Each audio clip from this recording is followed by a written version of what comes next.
was supposed to be at this beautifully remodeled home in downtown Travelers Rest in the upstate of South Carolina.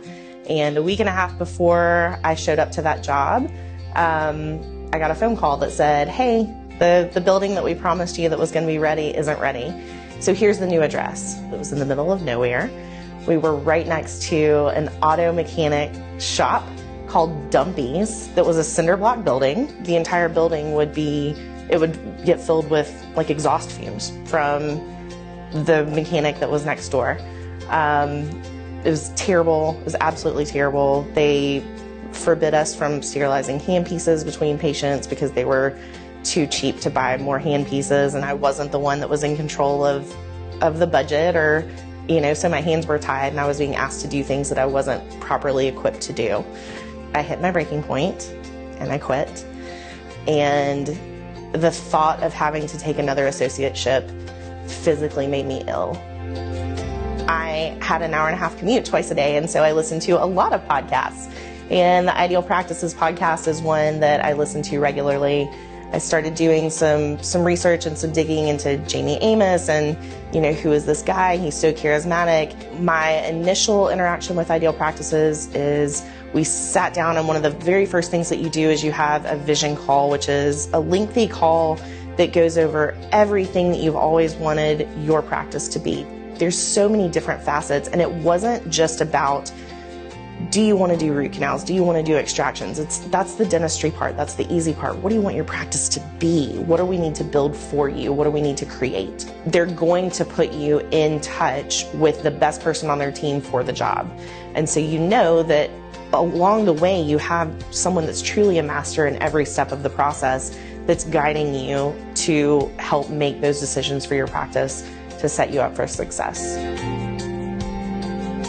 It's a big financial commitment, and it's a big decision to make, but the finances that Ideal Practices saved me along the way through the process more than made up what I invested in Ideal Practices to work with that team. It is scary to make the decision to go out on your own and to do a startup, but having a team around you helps with that for sure. Truly, my very favorite part of my practice is my team. My team is everything, and it took a lot of work to build a team that felt like that felt like family. And it was just really, really cool to see things come together. Every single day, I get joy out of seeing new patients come in and see it through fresh eyes. And I never get tired of hearing patients say that the dental experience that they received in our practice is unlike anything that they've ever experienced at any other practice. It's so cool because when I walked into my office the first day, I got here early, I was the first person here, and I turned the lights on, and as the light swept over the room, I was like, this is so cool. I did this. This is my office. It's still, to this day, somewhere that brings me great joy when I come in to work every day.